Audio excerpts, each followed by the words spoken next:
Bonjour à tous, on vous retrouve cette semaine pour une vidéo donc culturelle. On est allé voir un film hier qui s'intitule L'Avenir avec Isabelle Huppert, donc qui a été réalisé par Mia Hansen-Løve. Ouais. Voilà. Donc c'est une professeure de philosophie qui a écrit d'ailleurs le manuel, je sais pas si vous connaissez, la philosophie de A à Z. Voilà. Et donc on est allé le voir hier soir, ouais, donc c'est tout frais. Ouais, voilà, donc c'est un film qui est encore à l'affiche si jamais vous avez l'occasion d'y aller. Et donc on va un peu vous parler de nos impressions et de ce qu'on a ressenti. Alors en fait le film parle d'une prof de philo qui enseigne à Paris et qui donc, enfin vous verrez il y a un début où on voit cette famille en fait avec donc la prof de philo qui est mère de 2 enfants et qui a un mari, en Bretagne au début, et ensuite on la revoit plusieurs années plus tard, donc on les revoit dans leur vie à Paris en fait. Voilà, désolé, je m'exprime pas très bien, mais bon, bref, j'espère que vous avez compris. Et elle va re-rencontrer un ancien élève qu'elle avait eu quand il était en terminale, mais bon maintenant lui il a fait ses études, il est grand, tout ça, et bon ils vont lui arriver plusieurs histoires, et elle va devoir des histoires familiales, voilà, et avec aussi le contexte important, enfin il y a... Le contexte est très important aussi dans le film.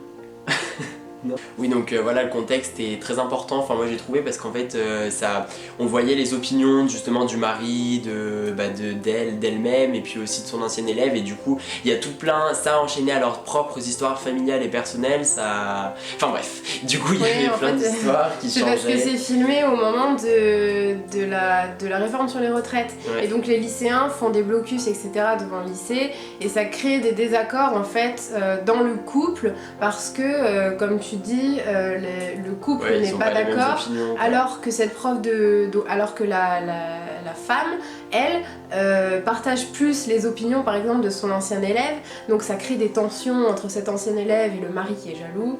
Enfin bref, c'est des histoires relationnelles comme ça qui font qu'on sent finalement ce couple qui a évolué mais différemment, et qui finalement finit par ne plus se retrouver et ne plus arriver à partager rien en fait. Voilà. Et en fait, tous les bouleversements qui vont arriver dans la vie de cette femme tout au long du film, donc on va pas tout vous dire parce que sinon il n'y a plus d'intérêt, mais en fait c'est un peu comme si elle était prise dans une tempête qui tout à coup à la quarantaine, vous savez, l'âge critique, où d'un coup sa vie va un peu exploser, changer, ouais. Et on retrouve ça beaucoup dans la manière dont c'est filmé, parce qu'en fait la caméra est vraiment au plus proche de l'acteur, c'est-à-dire que j'ai trouvé que vraiment on se déplaçait avec le personnage en fait, en quelque sorte. Ouais, elle est très mobile, c'est très mobile comme manière de filmer. Et tout le temps en train de courir. Ouais, voilà, c'est ça. Ouais. Cette femme, elle est tout le temps en train de courir, et oui, c'est pas des plans qui sont éloignés, on la voit, ouais, je comprends ce que tu veux dire. Moi, c'est vraiment rapproché, et en fait, le caméraman la suit, ouais. Et on la suit dans ses changements. Dans ses périples. Ouais, c'est rigolo. Oui, moi j'aimerais revenir sur le titre aussi, donc L'Avenir. Je trouve que c'est très évocateur dans le film. Enfin, à plusieurs moments, voilà, il y a des petites anecdotes qui nous font penser à ce mot. On se dit, parce que bon bah voilà, elle fait des choix, et ils font tous des choix finalement, donc pour leur avenir et même pour le présent immédiat. Et du coup, je trouve que le mot revient souvent. Enfin, moi, ça y m'est souvent revenu pour ma part.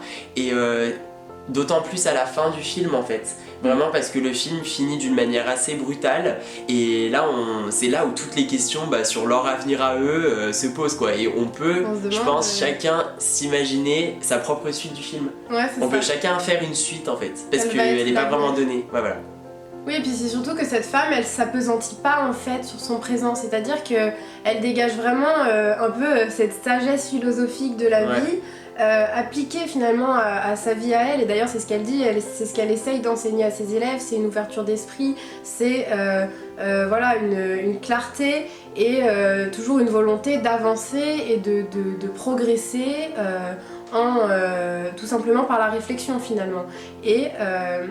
Et du coup, elle est toujours dans l'avenir, elle est toujours dans Elle avance. Dans la transmission, je dirais. En fait, voilà. Toujours dans le but de transmettre quelque chose qui elle a elle-même acquis à ses élèves. Enfin, ouais, il y a un truc comme ça, je suis d'accord. On est désolé, on a eu un petit problème technique. En fait, la vidéo s'est coupée pendant qu'on filmait et on s'en est aperçu qu'après, au moment de faire le montage. Donc du coup, là on est rentré, on n'est plus sur Grenoble, donc c'est pour ça qu'on n'a plus le même décor parce que on est chez nos parents. Enfin bon, voilà. Donc vous savez tout. On est désolé. Un peu de changement. Ouais, voilà. Et du coup, on va reprendre là où ça s'est arrêté, tout simplement, parce qu'il nous restait une petite rubrique sur les paysages, en fait, dans le film. C'est quelque chose qui nous a beaucoup parlé, enfin touché, je sais pas, c'était très beau, ça faisait du bien. En fait, ils ont une maison de famille, le couple, en Bretagne. Et vraiment ça donne des paysages qui sont magnifiques avec cette maison qui est comme sur un rocher en fait au milieu de la mer et qui est emprisonnée par la marée quand la mer monte et ça donne des paysages qui sont vraiment qui détendent, qui font du bien, c'est apaisant, c'est vraiment beau et en plus il y a une espèce de rupture entre ce paysage et puis la vie parisienne qu'elle mène.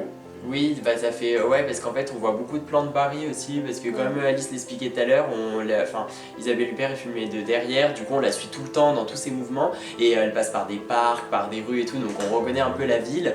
Et il y a aussi un autre endroit qui est filmé dans le film qui se passe dans le massif du Vercors en fait.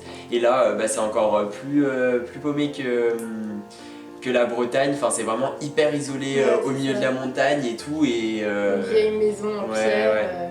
Et elle y va un peu pour se ressourcer, quoi. Elle se retrouve elle-même. Et c'est vrai que ça illustre bien les ruptures en fait, qu'il y a dans ce film entre sa vie parisienne, ce calme total en plein milieu de la nature et finalement cette femme qui essaye de retrouver un équilibre au milieu de tout ce qu'elle peut traverser. Et ça se ressent vraiment dans la sensibilité de la manière dont c'est filmé et dans les paysages aussi.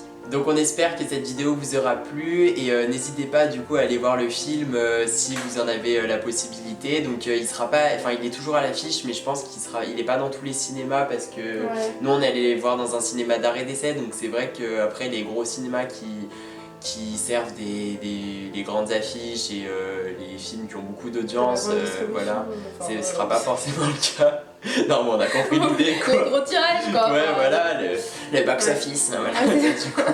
Ça on est pas parti quoi. Il y aura peut-être pas forcément l'avenir, mais bon c'est vrai que si vous avez l'occasion, ça peut être une bonne chose. Ouais, et puis dites-nous dans les commentaires si vous l'avez vu et si vous avez ressenti la chose de la même manière que nous, si vous avez d'autres choses à partager, etc.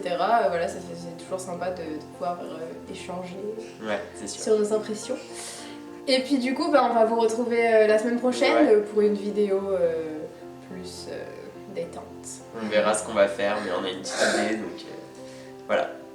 On vous en dit pas plus. Donc on vous souhaite à tous une bonne semaine et à samedi prochain, voilà. Ciao.